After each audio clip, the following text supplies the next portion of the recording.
Cara Shousterman, and as Jane mentioned, I'm the Public Humanities Fellow this year. So the Public Humanities Fellowship is a fellowship through the New York Council for the Humanities and through a number of schools in New York State, where we get training and resources to really bring our humanities research into the public sphere.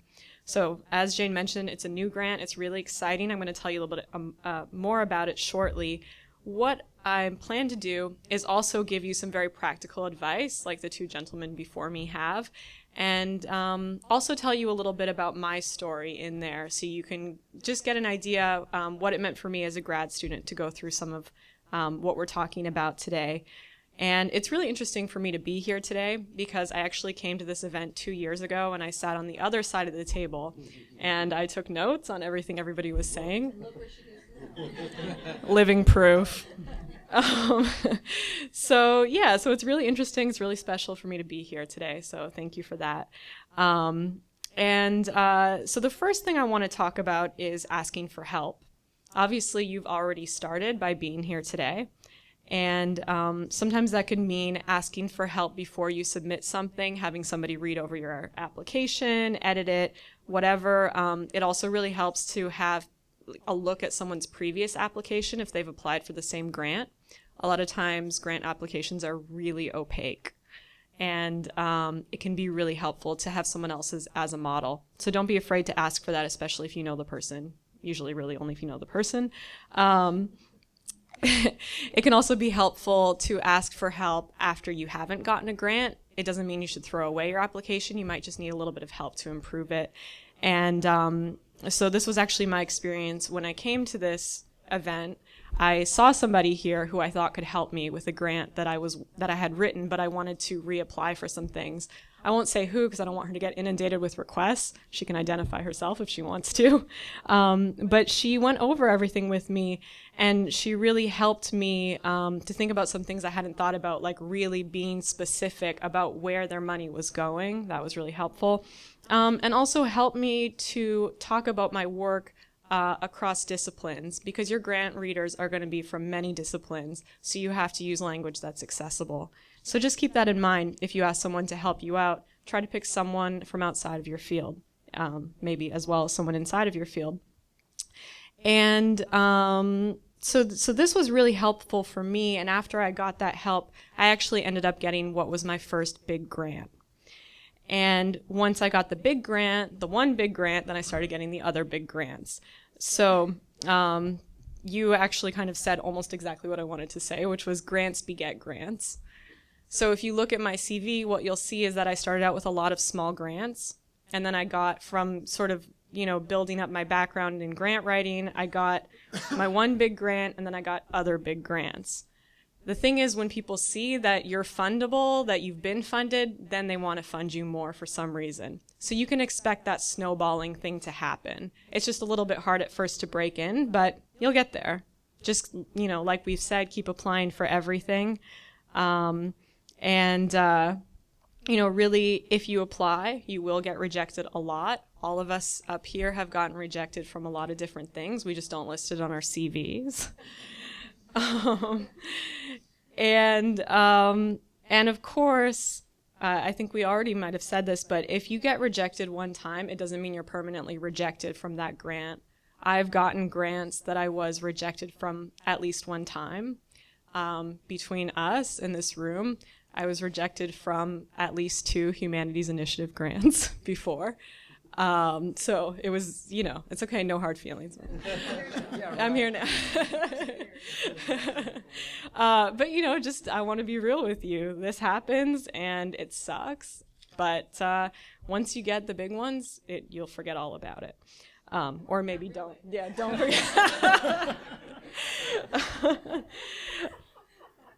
And, So you just, the point is just keep trying, but definitely make those little changes to your application that's going to make it better, that's going to get you in the next time. And I am so happy to be a part of the Humanities Initiative now and to have gotten this Public Humanities grant. It's a very special grant to me for a lot of reasons, but one, because of the circumstances under which I wrote it. So